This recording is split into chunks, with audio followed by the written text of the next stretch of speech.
우리 천주교에서 한 번 이혼하는 거 봐줘요, 안 봐줘요? 안 봐줘요? 그 잘못 알고 있는 거예요. 한 번 이혼하는 거 봐줘요. 한 번 이혼하는 거. 그리고 여러분들이 세상법적으로 이혼을 하잖아요? 천주교에서는 세상법을 인정하지 않아요. 교회법적으로는 이혼을 인정하지 않아. 따로 떨어져 살아도 부부야. 부부야. 근데 이 사람이 언제 걸리느냐 하면은 재혼할 때 걸리는 거예요. 그러니까 이혼하고 혼자 사는 거 아무 문제 없어. 그럼 나는 혼자 한 번쯤 이혼하는 거 나는 괜찮다고 생각해요. 이거 나는 예수님 이혼하지 말라고 그런 거는 평균 연령 그때는 38세였어요. 38세 때 예수님 만나고 이때는 한 번 하면 되지. 이때 뭐 한다고 38까지 살면서 두 번씩 이혼하고 그래요. 이제 120살까지 사는 시대에 지금 살고 있는데 한 남자하고 살라는 건 이거는 내가 보기에는 이거는 천형이야. 천형이야. 그래서 예수님이 다시 오셔야 된다니까. 한 3번까진 괜찮다 이렇게. 근데 여러분들 재혼도 나는 뭐 충분히 이해를 해요. 근데 만약에 3혼째 하고 있다. 그건 좀 문제가 있죠. 3혼, 4혼이다. 그럼 막 가까이 오는 거 싫을 거예요. 5혼이다. 5번째 남자하고 아는 것도 싫을 거예요. 6혼째 하고 있는 여자 내 근처에 오는 것조차도 싫어할 거예요. 근데 예수님은 그 사람하고 구원을 얘기를 해. 사마리아 여인 요한복음 4장 얘기, 그 여자 6번째 남자하고 산 여자예요. 6번째 남자하고 산 여자야. 근데 그 여자하고 무슨 얘기냐면 하늘나라를 얘기를 해요. 구원을 얘기하고 경배를 얘기를 해. 혹시 여기 계신 분들 중에 6번째 남자랑 사는 분들 계세요? 없죠? 여러분들 다 구원 받는다는 거예요. 그러니까 죽는 거 무서워할 필요 하나도 없어요. 죽기 전까지는 절대 안 죽고 살아있어서 열심히 사랑하고 죽으면 천국 가니까 무서워할 필요가 뭐가 있어요. 그리고 여러분들 오래 사는 거 좋아요? 막 한 70부터 들리지도 않고 기억도 안 나고 보이지도 않고 다리도 아프고 허리도 아프고 막 이러면서 오래 사는 거 좋아요? 그래갖고 막 75살서부터 똥 오줌 싸가면서 치매 걸려갖고 15년 동안 벽에다가 똥 칠해가면서 자식들 원수 만들면서 오래 사는 거 좋아요? 생각 잘해야 돼요. 머릿속에서 그냥 사는 것만 중요한 게 아니에요. 내가 사는 날까지 얼마나 행복하고 멋있고 건강하게 사느냐, 이게 참 중요해요. 그러니까 여러분들 오래 살라고 그러지 말고 사는 날까지 행복하게 살라고 생각하셔야 돼. 그래갖고 뭐 먹고 싶은 거 먹고 다니고 싶은 거 다니고 또 이런 콘서트 같은 거 하는 날 그냥 그냥 집에 있지 말고 그래갖고 막 돌아다닐 수 있을 때까지 돌아다니다가 한 86살쯤 주무시다가 그냥 죽어.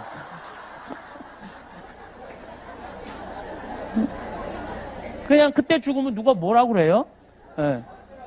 무서워할 것도 하나도 없고 마음대로 안 된다고 그러셨는데 어제 우리 생태마을에 91살, 우리 생태마을에 지금 나이 제일 많은 분이 오신 분이 102살이 왔었어요.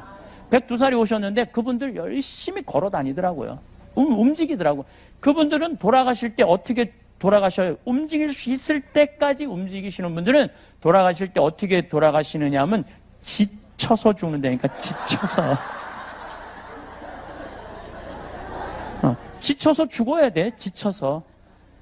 사는 날까지 즐겁게. 저는 6년 전 4월 6일 날 위암 수술을 했어요. 위를 3분의 1을 잘라냈어요.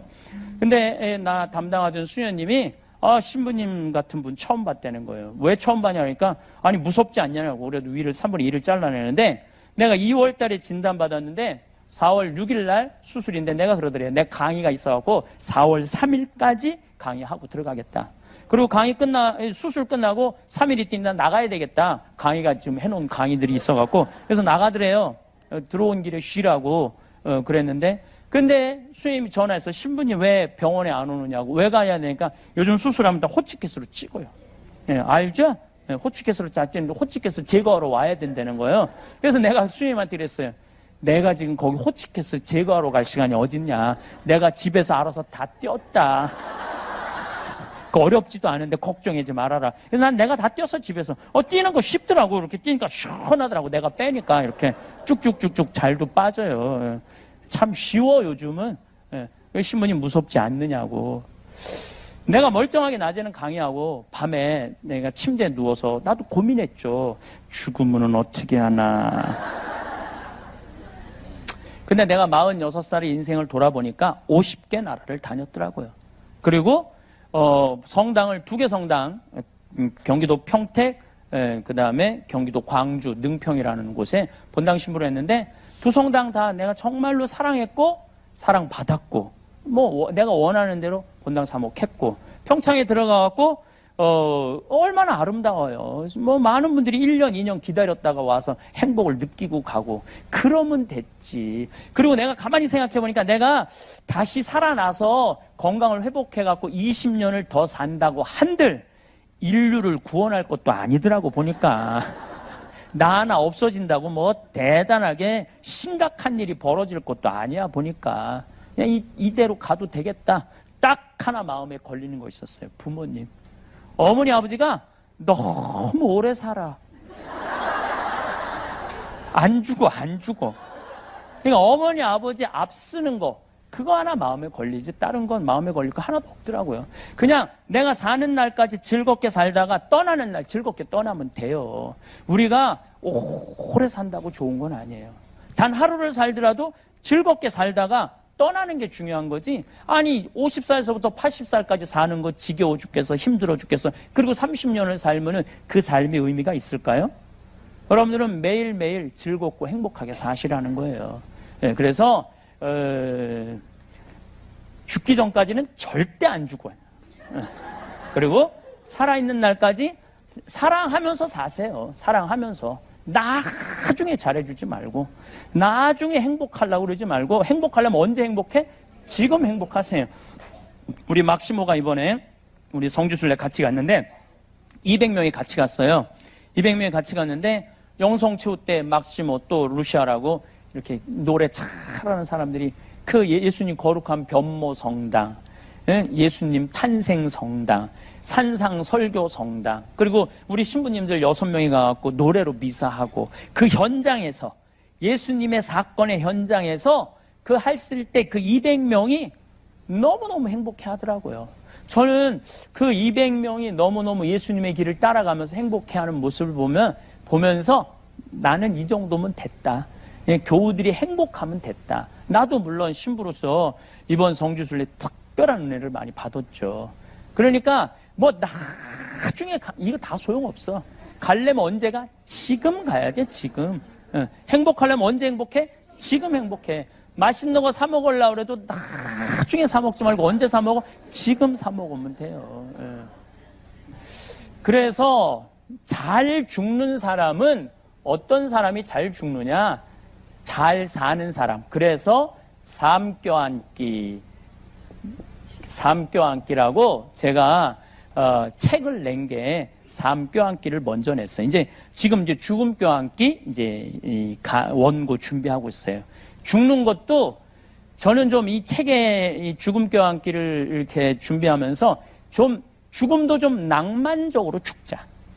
좀 멋있게 죽자. 죽을 때도 안 죽으려고 살아있을 땐 생전 건강한 거 안 먹다가 딱 당신 암에 걸렸다 그러면 그때부터 산삼을 캐와라, 무슨 용한 의사를 대라, 누가 더 좋으냐.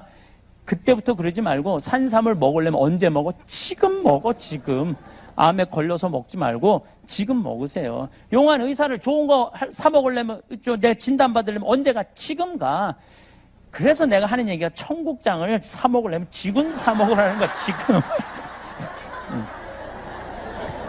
나중에 사 먹지 말고 사 먹으려면 지금 사 먹으라는 얘기죠. 지금 내가 건강한 게 훨씬 좋다는 거죠. 지금 우리나라 1살서부터 30살은 행복하냐? 30살은 60살 행복하냐? 60에서 120살은 행복하냐? 1살서부터 30살 이때는 뭐 해야 되는 나이냐면은 엄마 아빠랑 먹고 마시고 놀아야 되는 때예요. 먹고 마시고 놀아야 되는 때. 우리들이 이 먹고 마시고 노는 게 우리 가톨릭 신자들이 뭔가 예수님한테 미안하다고 생각하는데 절대 그렇게 생각하지 마세요. 부처님이 29살에 출가를 해요.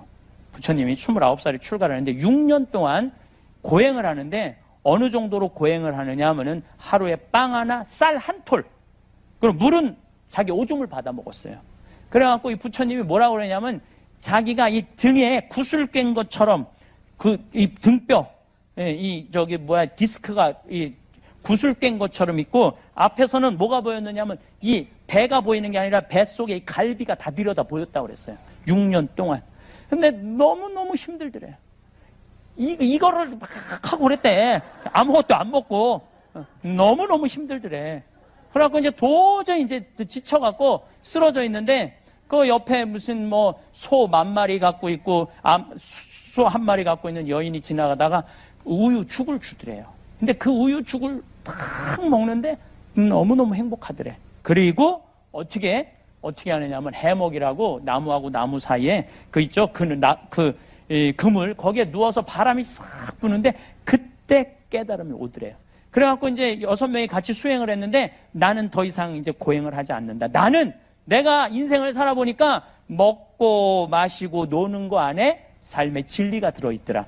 여러분 우리가 착각하고 있어요. 보리수 밑에서 그 안 먹고 안 마셔서 부처님이 깨달은 게 아니에요. 부처님 언제 깨달았냐면 먹고 마시고 놀면서부터 깨달았다고 그래요.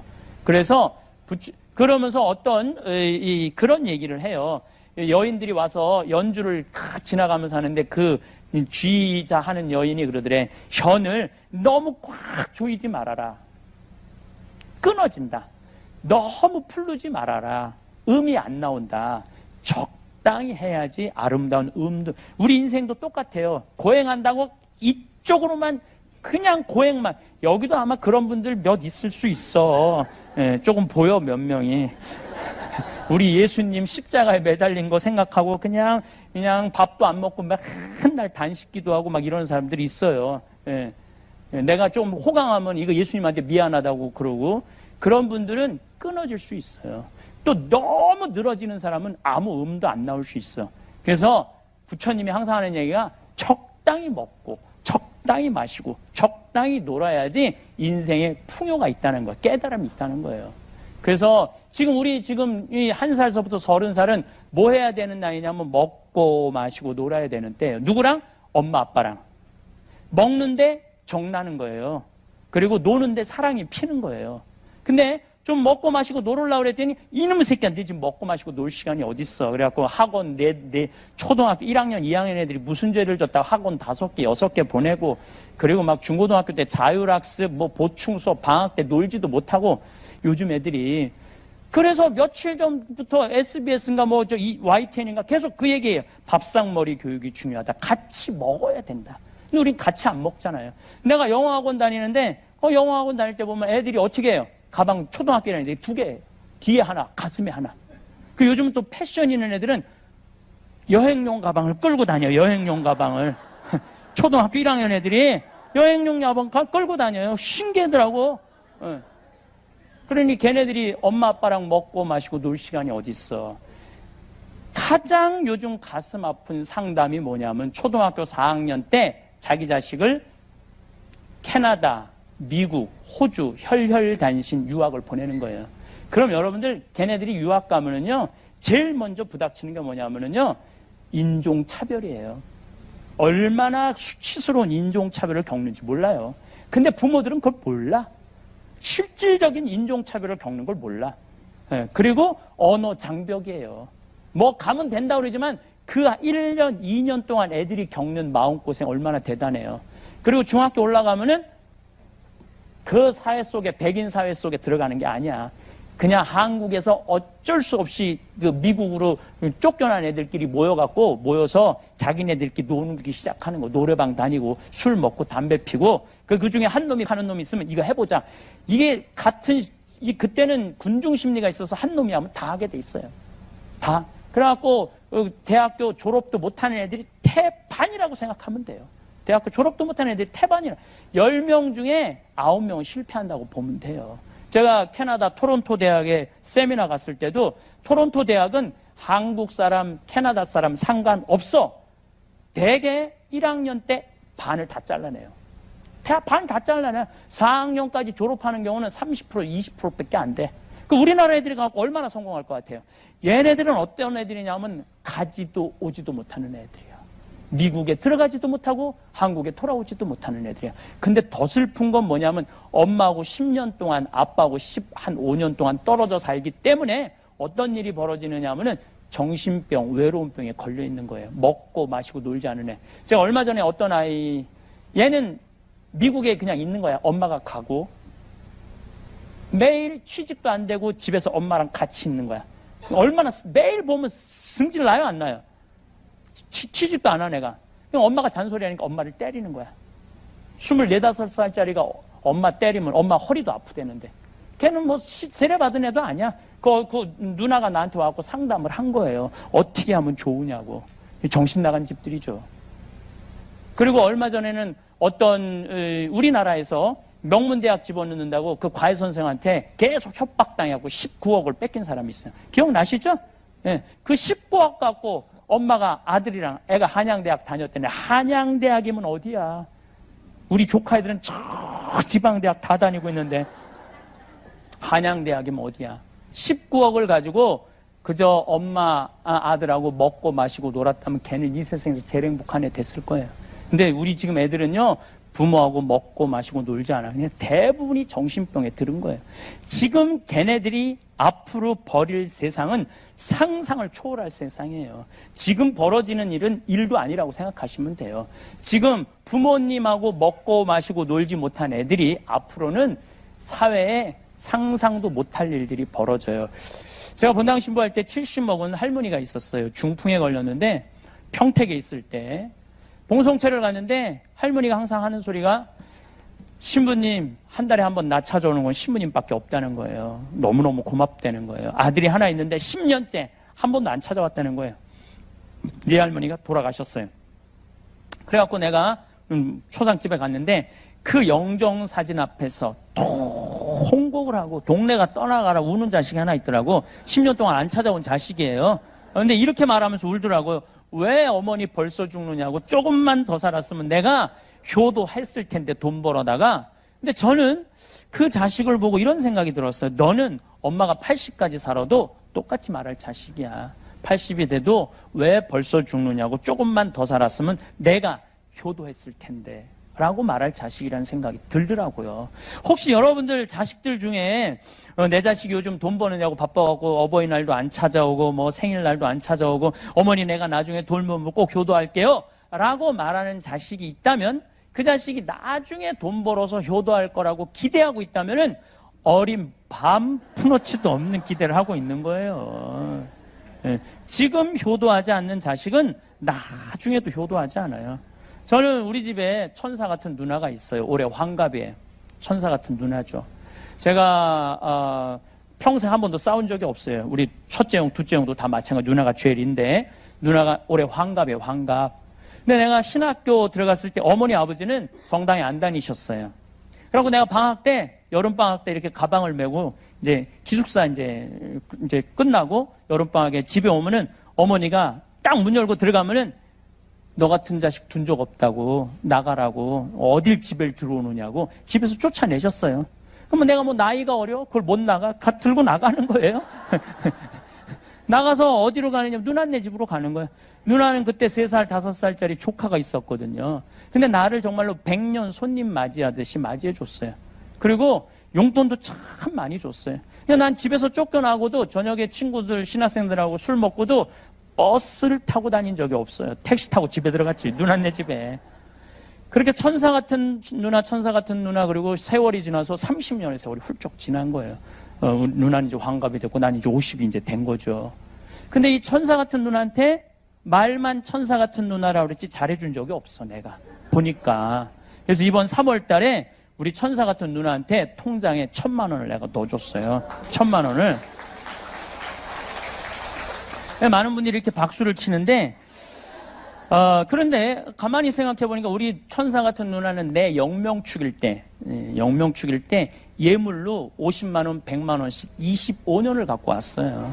그러니까 나는 아직 반도 못 갚은 거야. 반도 못 갚은 거예요. 되게 여러분들 중에 남편들 중에 술 좋아하는 남편들이 있을 거예요. 그렇죠? 네, 그러다가 죽었어. 그러면은 거기서 이렇게 통곡을 하고 우는 자매들 많이 봤어요. 이렇게 죽을 줄 알았으면 그 좋아하는 술이라도 한번 마음껏 먹게 할 걸. 예?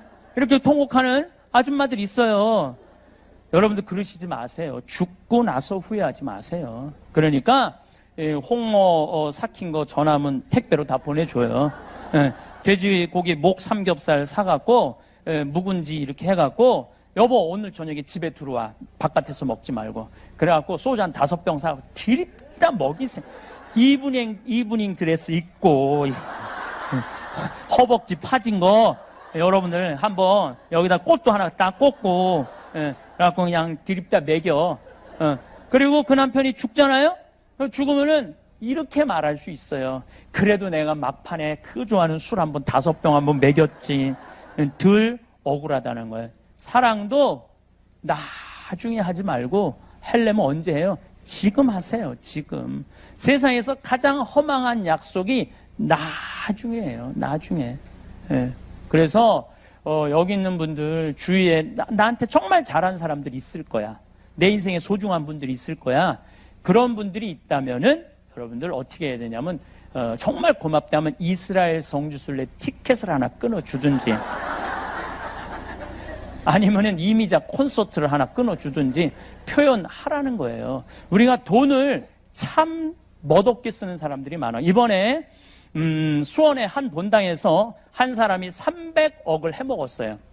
이자를 5천만 원 1억을 맡기면 이자를 15% 준다고. 15% 준다고. 그래서 이 사람들이 한 성당에서 맡긴 거야. 이 사람 전래 분과장이라는데 맡긴 거예요. 근데 여러분들 요즘 시대에 15% 이자 주는 데가 어디 있어요? 지금 저 국가 한국은행 공식적인 이자가 1.25%인데 그럼 2% 넘게 준다는 건 다 사기라고 생각하면 돼요. 다 사기라고 생각하면 돼. 그럼 이 사람들은 5천만 원 1억을 써보지도 못하고 날린 거예요. 1억 은행에다 맡기면 8만 원인데 15%면 거의 한 150만 원 한 달에 들어오는 거거든요. 그러니까 이 어려운 시절에 15% 이제 주겠다고 사기친 이 전래분과장이 나빠요? 아니면 15% 받아 먹겠다고 맡긴 이 사람들이 나빠요? 누가 나빠? 둘 다 나빠. 둘 다. 그런데 정말로 땅을 치고 통곡할 사람들은 5천만 원 1억 맡긴 사람들이에요. 이 사람들은 써보지도 못하고 날리는 거. 5천만 원이면 이스라엘 성지순례 10번 갔다 올 수 있는 거예요. 이스라엘 성지순례 10번 갔다 오시면은 여러분들은 예수님하고 트고 지낼 수 있어요. 트고 지낼 수 있어. 내가 이스라엘 성지순례 지금 5번 갔다 왔는데 거의 예수님하고 틀라고 그래 지금. 저 틀라고 그래요. 예. 그러면 5천만 원 갖고 이렇게 행복하게 살다가 죽으면 되지. 그걸 아까워갖고 그냥 또 돈 더 해보겠다고. 그러니까 여러분들 주위에 정말 소중하고 고마운 분들이 있으면은 그 돈 쓰세요. 예. 아까워하지 마세요. 그 쓸 때 내 인생이 빛이 나는 거야. 안 쓸 때는요, 인생이 빛이 날 수가 없어요. 그래도 죽는 게 싫어. 왜 죽는 게 싫으냐면 이 모양 이 꼴로 살다가는 죽어서 지옥에 갈까봐. 그런데 내가 아까 교보문고에 가서도 그 책을 몇 권 죽음에 관련된 책을 좀 사서 보는데 거기도 그런 얘기가 나오더라고요. 94년에서부터 97년 사이에 죽었다 살아난 사람이 미국에 1,500만 명이라니까요. 죽었다 살아난 사람들이. 예수님이 올 때가 돼서 그런 게 아니라 심폐소생술이 발달하면서부터 죽었다 살아난 사람들이 많은 거예요.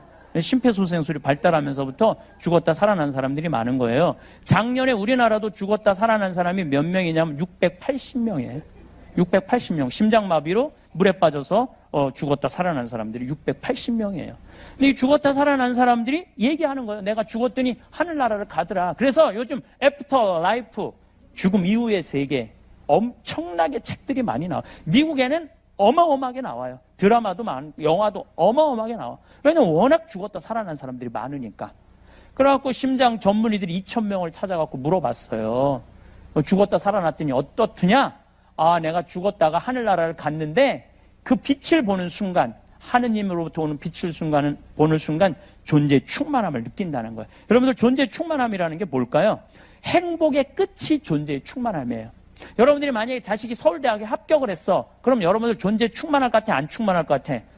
그건 기쁨하고는 달라요. 예. 이번에 박인비가 금메달 땄어. 박인비 할아버지가 어떨 것 같아요? 존재의 충만함을 느낄 거예요. 내 손녀가 금메달 따갖고. 그 존재의 충만함이라는 것은 일반적으로 말하는 기쁨하고는 차원이 다르다는 거예요. 근데 하느님을 보는 순간 존재의 충만함을 느낀다는 거예요. 여러분들 지금 하느님이 있을까 없을까 맨날 그 의심하고 이거 허탕 치는 거 아닌가. 근데 죽었는데 하느님을 딱 봤어. 가슴이 어떨 것 같아요? 터져 나갈 거예요. 저는 평택에서 본당 신부를 하는데 있지도 않아. 12월 31일이야.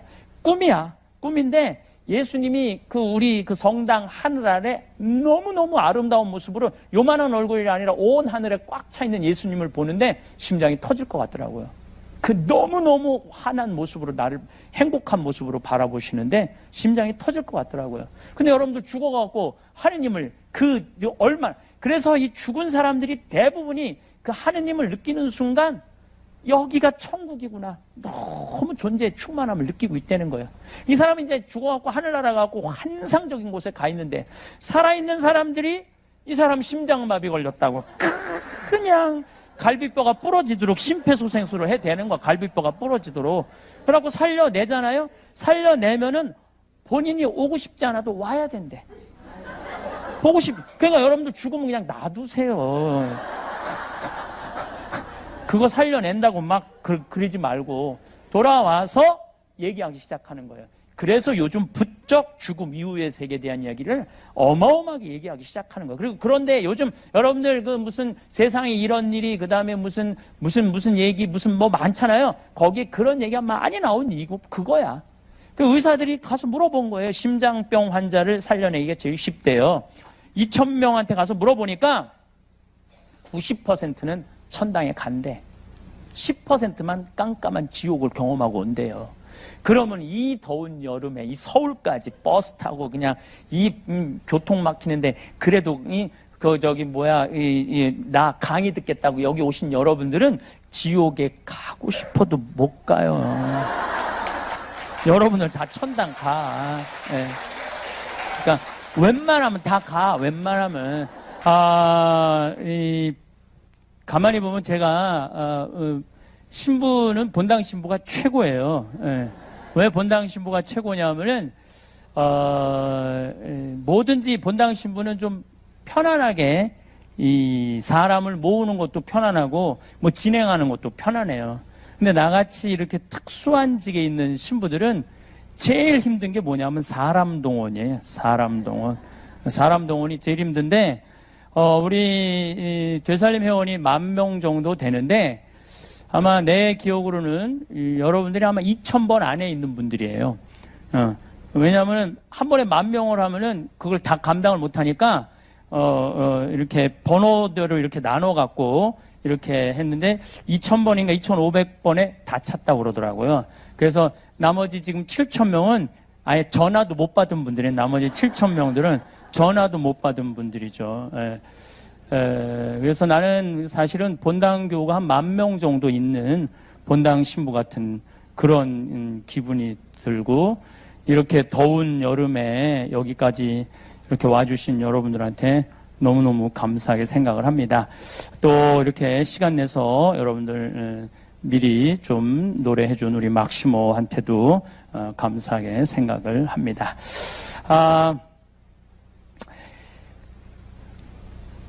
저는 가끔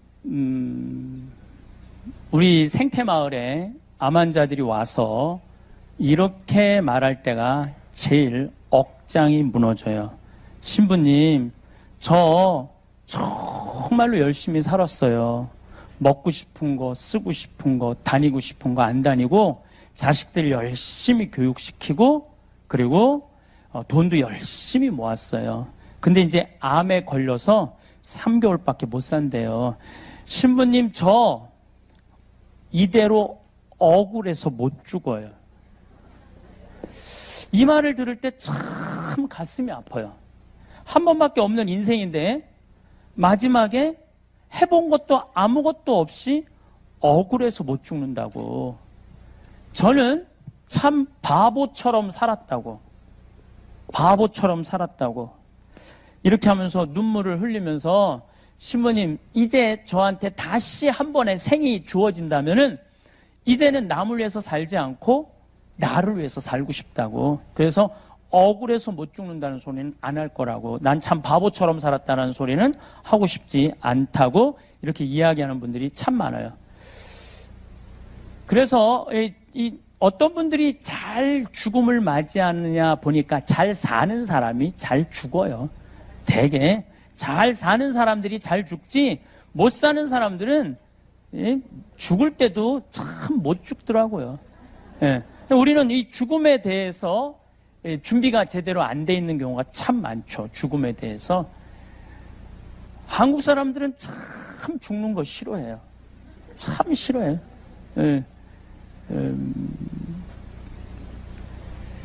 미국이나 뭐 유럽이나 남미, 이번에 제가 리우에도 강의하러 갔었는데 거기 가보면은 공동묘지가 항상 동네 한가운데 있어요.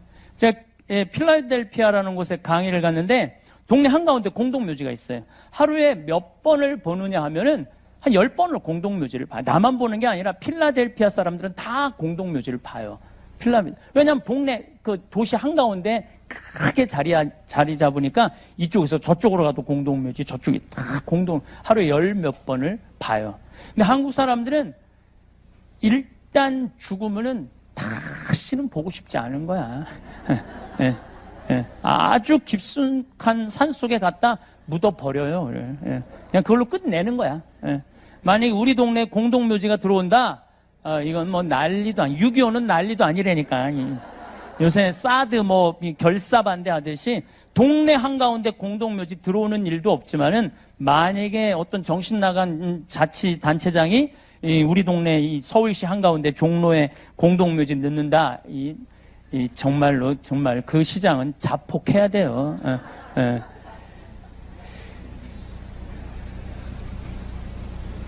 만약에 우리 집에 누가 암이 걸렸다 그러면 그 집은 그 순간부터 초상집이에요. 그 순간부터 암이 걸렸다 그러면 또 본인은 이미 죽었어.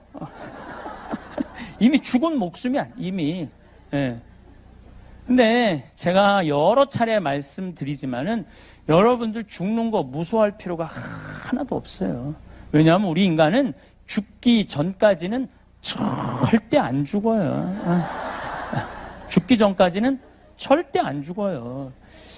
제가 강의 다닌다고, 아프리카 다닌다고 보통 비행기를 1년에 얼마나 몇 시간을 타나 봤더니 한 110시간에서 120시간 정도 차더라고요. 그러니까 6일은 하늘에 떠 있는 거예요. 6일은 하늘에 떠 있는데 큰 비행기도 타지만 조그만 비행기 탈 때도 많거든요. 지방 도시 갈 때는. 그러면은 난기류에 이렇게 걸릴 때가 많아요. 이번에도 잠비아에서 나오는데 난기류에 걸려갖고 그 옆에 이제 와인을 하나 받아놨는데 켜갖고 하늘로 와인을 튀는 거예요. 그럴 때 사람들이 비명을 지르고 막 성호를 긋고 난리가 나요. 느닷없이 그때부터 성호를 긋기 시작해. 난리가 나. 근데 저도 처음에는 그렇게 난기류가 걸릴 때 무섭기도 하고 두려운 마음도 들었어요. 근데 요즘은 어떤 생각이 드느냐면은 언제부터 무서워하기 시작하면 되냐면 떨어지기 시작하면서부터 무서워하면 돼. 그전에는 안 떨어질 거거든. 그러니까 말을 타는 즐기는 마음으로 타요. 그럼 만약에 이제 비행기가 떨어질 때 되면은 제가 이제 일어나갖고 사람들한테 얘기하면 돼요. 아무래도 우리 죽을 것 같다. 그러니까, 이제 내가 천주교 신부니까 마지막 강복 줄 테니까, 받고 가라. 우리 인간은 죽기 전까지는 절대 안 죽어요. 그래서 죽음에 대해서 두려워할 필요가 하나도 없는 것 같아요. 그래도 죽는 게 싫어. 왜 죽는 게 싫으냐면은 사랑하는 사람과 이별 때문에 그래요. 더 이상 죽으면 사랑하는 남편, 자식, 부모, 아내 못 보잖아요. 근데 난 그것도 참 안타까워. 왜 안타까우냐면 살아있을 때는 개, 닭 쳐다보다가 꼭 죽고 나면은 그 앞에 영정사진 앞에서 통곡을 하고 우는 거예요. 왜 벌써 죽느냐고. 조금만 더 살았으면 내가 잘해줬을 텐데. 살아있을 때는 사랑하지 않다가 꼭 죽고 나면 애절하거든요. 어느 날 문득 거울 앞에 서서 자신을 바라보며 이런 생각이 드실 겁니다. 나는 지금 진정 행복한가? 젊은 시절엔 바쁘게 살아가느라 잊혀 생각할 겨를이 없던 질문이지요. 그런데 이제 조금씩 여유가 생기고 나니 행복이란 것이 무엇인지 곰곰이 돌아보게 됩니다. 많은 분들이 자녀들이 잘 되는 것을 보며 행복을 느끼곤 합니다. 그런 마음은 너무나 자연스럽고 아름다운 부모의 정입니다. 하지만 가끔 이런 고민이 드시지 않나요? 내 행복이 온통 아이들에게만 달려있는 건 아닐까? 자녀가 힘들어하면 덩달아 마음이 무거워지고, 자녀가 멀리 있으면 공허함을 느끼고, 자녀가 바빠서 연락이 뜸하면 쓸쓸해집니다. 물론 가족을 사랑하는 마음은 변할 수 없습니다. 하지만 그 사랑이 의존이 되어서는 안 되겠지요. 진정한 사랑은 서로를 자유롭게 해주는 것이니까요. 자녀들도 각자의 인생을 살아가야 하고, 우리도 우리만의 삶을 꾸려가야 합니다. 그래야 만날 때마다 더욱 반갑고 서로에게 힘이 되는 관계를 유지할 수 있습니다. 그렇다면 자녀에게 기대지 않고 스스로 행복을 찾는다는 것은 무엇을 의미할까요? 이는 결코 차갑고 독립적인 삶을 살라는 뜻이 아닙니다. 오히려 더욱 따뜻하고 풍성한 삶을 살라는 의미입니다. 내 마음속 깊은 곳에서 우러나는 기쁨을 발견하고, 그 기쁨을 바탕으로 다른 사람들과 건강한 관계를 맺으라는 뜻이지요. 어린 시절을 떠올려 보세요. 그때는 작은 것에도 큰 기쁨을 느꼈습니다. 개나리가 피는 것을 보고 설레고, 비 오는 날 창가에 앉아 빗소리를 들으며 평화로움을 느꼈습니다. 친구와 함께 웃고 떠들며 시간 가는 줄 몰랐고, 좋아하는 책을 읽으며 몰입하는 즐거움을 알았습니다. 그런 순수한 기쁨은 어디로 갔을까요? 사실 어디 가지 않았습니다. 다만 우리가 바쁘게 살다 보니 잊고 있었을 뿐입니다. 이제 다시 그런 기쁨들을 하나씩 되찾아볼 때입니다. 아침에 일어나 창문을 열고 신선한 공기를 마실 때의 상쾌함, 좋아하는 차를 우려 마실 때의 여유로움, 오랜만에 만난 친구와 나누는 대화의 즐거움. 이런 소소한 일상의 기쁨들이 바로 우리 안에 있는 행복의 씨앗들입니다. 또한 새로운 것을 배우는 즐거움도 있습니다. 나이가 들었다고 해서 배움을 멈출 이유는 없습니다. 오히려 이제야 진정으로 배우고 싶은 것을 배울 수 있는 시간이 생겼습니다. 그림을 그려보거나 악기를 배워보거나 새로운 요리를 도전해보는 것. 이런 작은 도전들이 삶에 활력을 불어넣어 줍니다. 혼자만의 시간을 즐기는 법을 배우는 것도 중요합니다. 많은 분들이 혼자 있는 시간을 외로움으로 여기곤 합니다. 하지만 혼자 있는 시간은 나 자신과 만나는 소중한 시간입니다. 내 마음의 소리에 귀 기울이고 내가 정말 원하는 것이 무엇인지 생각해 볼 수 있는 시간이지요. 조용한 산책, 명상, 독서, 일기 쓰기, 이런 활동들을 통해 내면의 평화를 찾을 수 있습니다. 더 나아가 다른 사람들과의 관계에서도 새로운 의미를 발견할 수 있습니다. 자녀에게만 의존하지 않고 동년배 친구들과의 우정을 깊게 하거나 새로운 사람들과 만남을 가져보는 것입니다. 같은 취미를 가진 사람들과 모임을 만들거나 봉사활동을 통해 뜻있는 사람들과 인연을 맺는 것도 좋습니다. 자신만의 작은 목표를 세우는 것도 의미가 있습니다. 큰 꿈이 아니어도 됩니다. 매일 산책하기, 한 달에 책 2권 읽기, 계절마다 여행지 한 곳씩 가보기 같은 소소한 목표들 말입니다. 이런 목표들을 하나씩 이뤄나가는 과정에서 성취감과 만족감을 얻을 수 있습니다. 무엇보다 중요한 것은 지금 이 순간을 소중히 여기는 마음입니다. 과거의 후회나 미래의 걱정에 사로잡히지 말고 지금 이 순간에 집중하는 것입니다. 지금 마시고 있는 차의 향기, 지금 보고 있는 꽃의 아름다움, 지금 느끼고 있는 바람의 시원함, 이런 현재의 순간들이 모여서 행복한 삶을 만들어갑니다. 이렇게 스스로 행복을 찾아가는 삶은 결코 이기적인 삶이 아닙니다. 오히려 자신이 행복할 때 다른 사람들에게도 더 많은 사랑과 관심을 베풀 수 있습니다. 자녀들도 부모가 행복하게 살아가는 모습을 보며 안심하고 자신의 삶에 더욱 집중할 수 있게 됩니다. 서로에게 짐이 되지 않으면서도 사랑하는 관계, 그것이야말로 성숙한 가족의 모습이 아닐까요? 매일 아침 일어날 때마다 이렇게 생각해 보세요. 오늘 하루 나는 무엇으로 행복을 느낄까? 거창한 것이 아니어도 됩니다. 따뜻한 햇살, 맛있는 식사, 좋은 사람과의 대화, 마음을 울리는 음악. 이런 작은 행복들을 하나씩 발견하고 누리는 것. 그것이 바로 자립적인 행복을 찾는 첫걸음입니다. 건강이라는 것을 생각해보면 참 신기합니다. 젊을 때는 건강을 공기처럼 당연하게 여겼는데 이제 와서 보니 그보다 소중한 것이 없다는 걸 깨닫게 됩니다.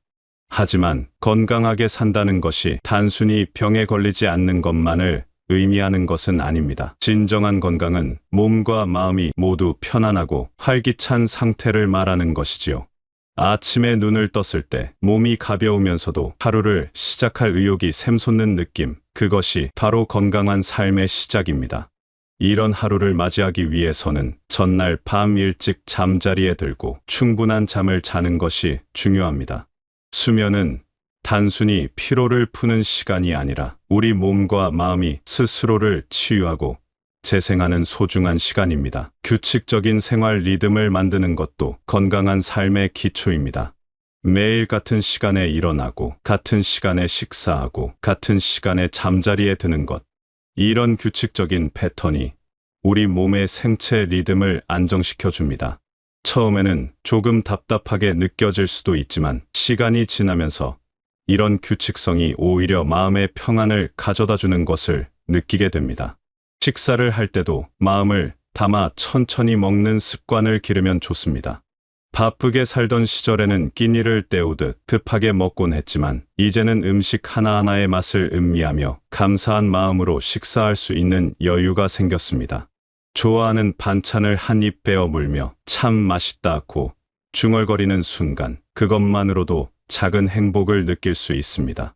몸을 움직이는 것의 즐거움도 다시 발견해 볼 만합니다. 격렬한 운동을 할 필요는 없습니다. 동네를 천천히 산책하며 계절의 변화를 느끼거나 집 안에서 가벼운 스트레칭을 하며 몸의 감각에 집중하는 것만으로도 충분합니다. 몸을 움직일 때마다 내가 아직 살아있구나 하는 감각을 느낄 수 있습니다. 그런데 건강하게 사는 것 못지않게 중요한 것이 있습니다.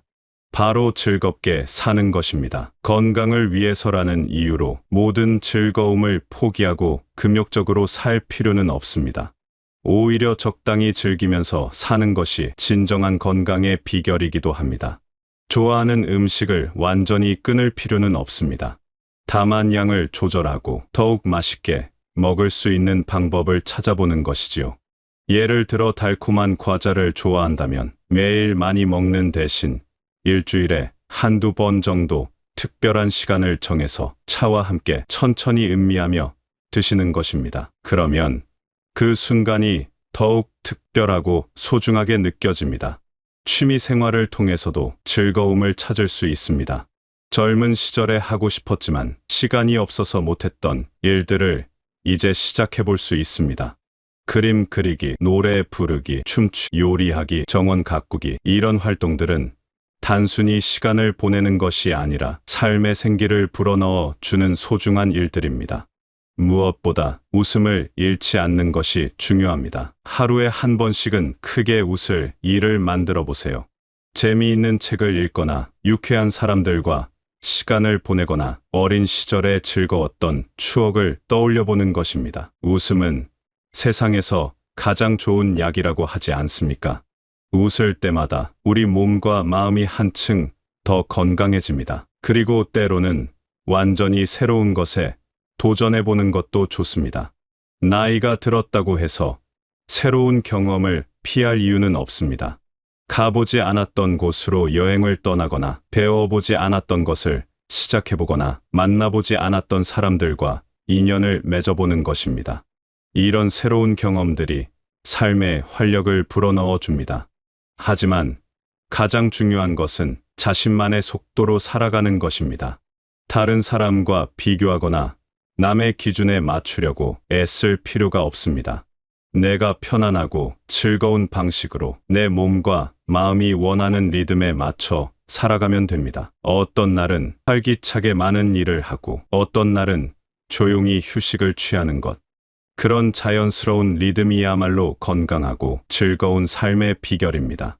삶의 마지막 순간까지 즐겁게 산다는 것은 죽음을 두려워하지 않고 매 순간을 소중히 여긴다는 뜻입니다.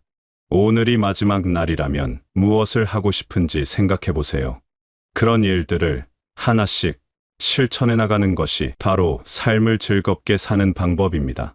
내일을 위해 오늘을 희생하는 것이 아니라 오늘을 충실하게 살면서 자연스럽게 내일을 맞이하는 것입니다. 사람은 혼자서는 살 수 없는 존재입니다.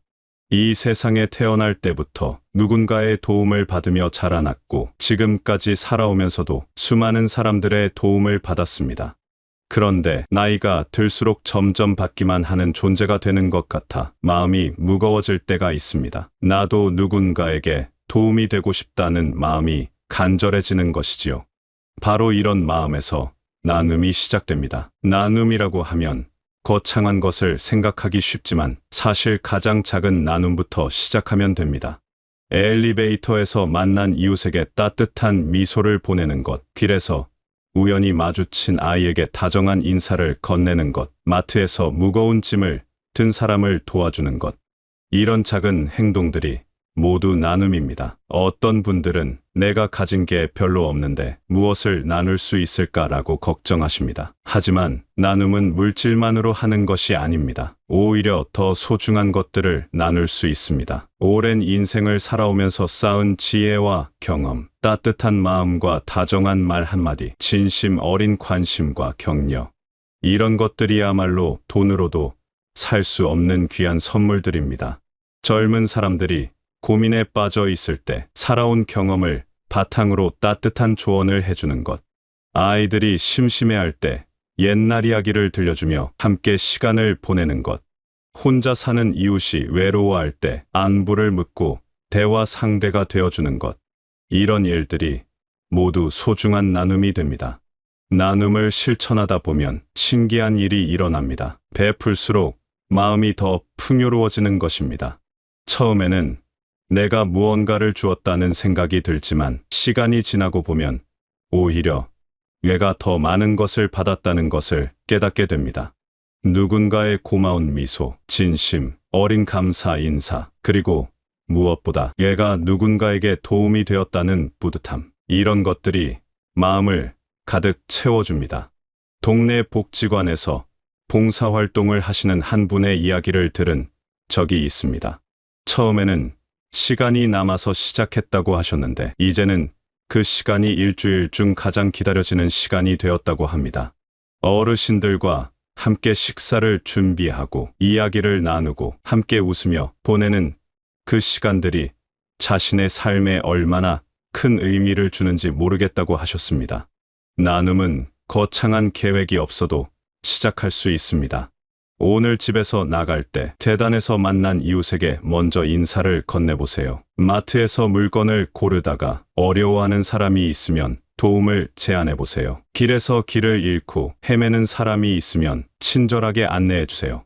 이런 작은 친절들이 모여서 우리 사회를 따뜻하게 만듭니다. 가족들과의 관계에서도 나눔을 실천할 수 있습니다.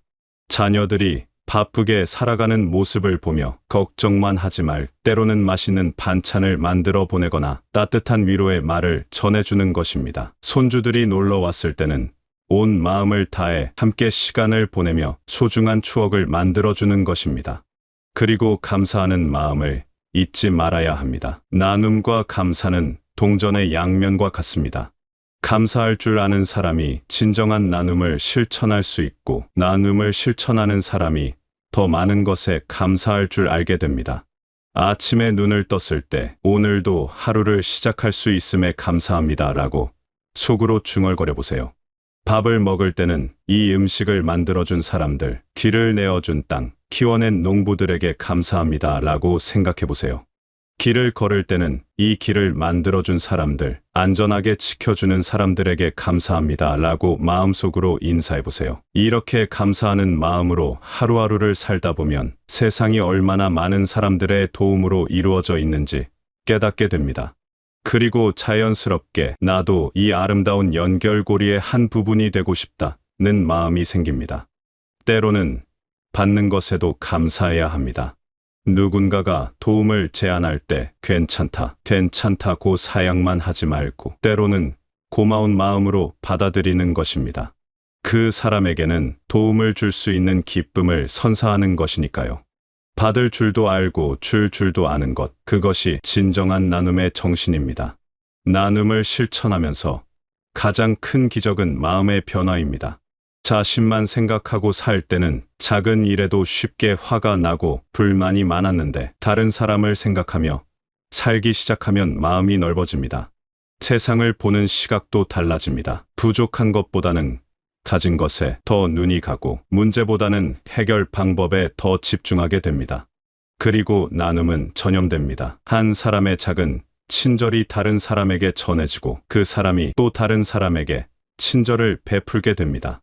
마치 잔잔한 물결이 호수 전체로 퍼져나가는 것처럼 작은 나눔이 온 세상으로 퍼져나갑니다. 우리 각자가 그 아름다운 물결의 시작점이 될 수 있습니다. 가끔은 이렇게 생각해 보세요.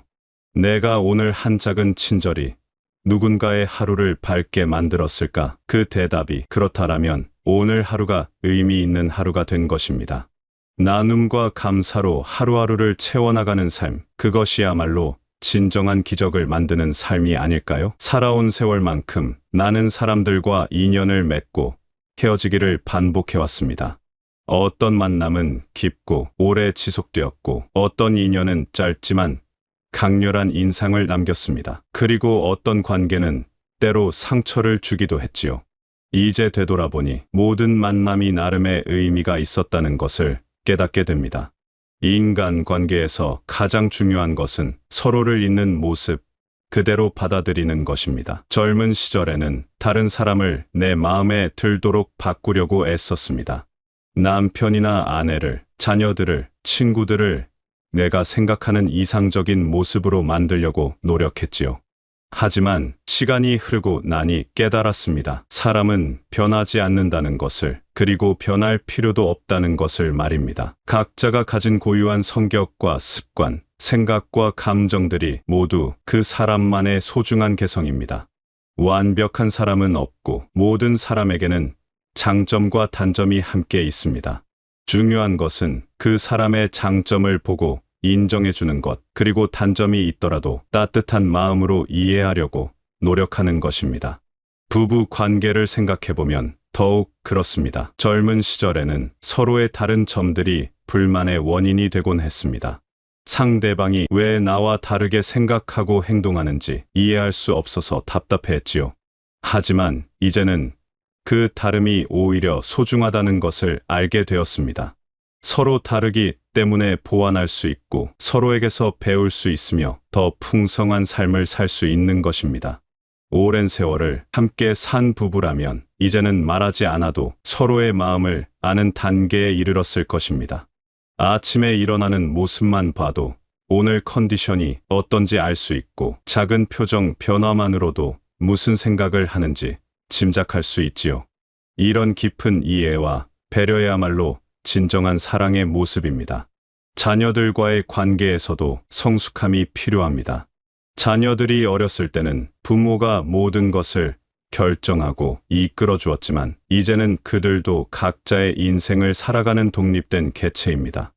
때로는 부모가 보기에 잘못된 선택을 하는 것 같아 마음이 조마조마할 때도 있지만 그것 역시 그들이 겪어야 할 성장의 과정입니다. 자녀에 대한 진정한 사랑은 간섭이 아니라 믿음입니다. 내가 어떤 선택을 하든 나는 너를 믿고 응원한다는 마음으로 지켜보는 것입니다. 물론 조언이 필요할 때는 경험에서 우러나온 지혜를 나누어 주되 그 조언을 받아들일지 말지는 온전히 그들의 몫으로 남겨두는 것입니다. 친구들과의 관계도 마찬가지입니다. 오랜 세월을 함께해온 친구들과는 이제 편안한 동반자가 되었습니다.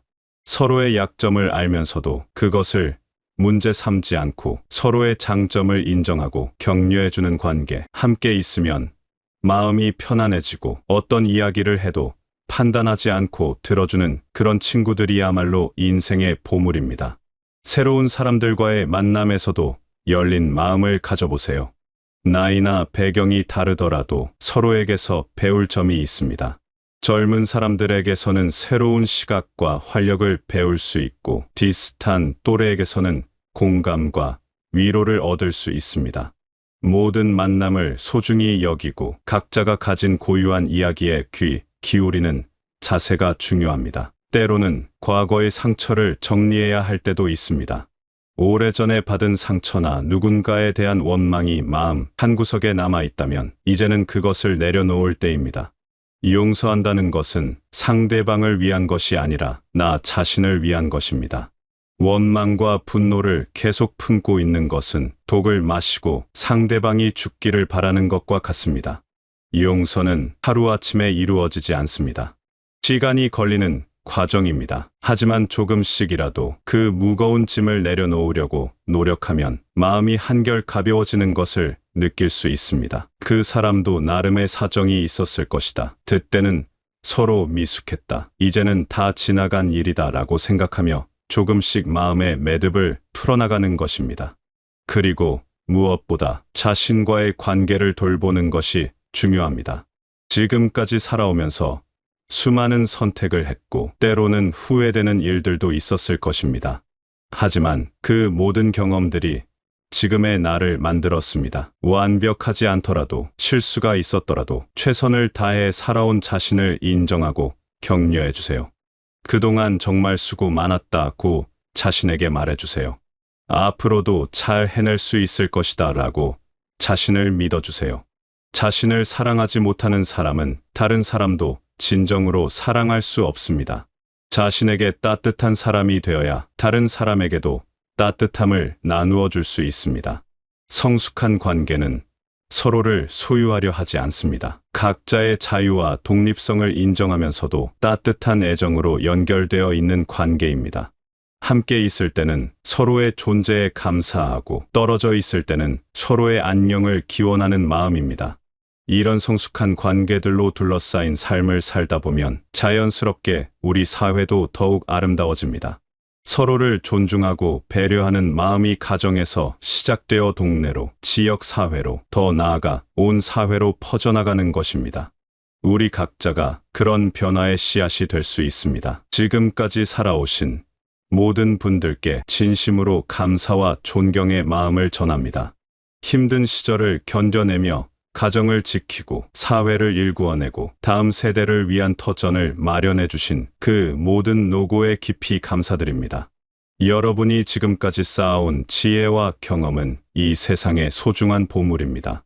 그 보물을 아낌없이 나누어 주시는 따뜻한 마음, 여전히 새로운 것을 배우고 성장하려는 열린 자세, 주변 사람들을 사랑으로 품어주시는 너그러운 마음이 얼마나 귀한지 모릅니다. 앞으로도 건강하고 행복한 나날 보내시기를 진심으로 기원합니다. 매일 아침 눈 뜰 때마다 감사한 마음으로 하루를 시작하시고 작은 일상의 기쁨들을 놓치지 마시기 바랍니다. 그리고 언제나 기억하시기 바랍니다. 여러분의 존재 자체가 이 세상을 더욱 아름답게 만들고 있다는 것을요.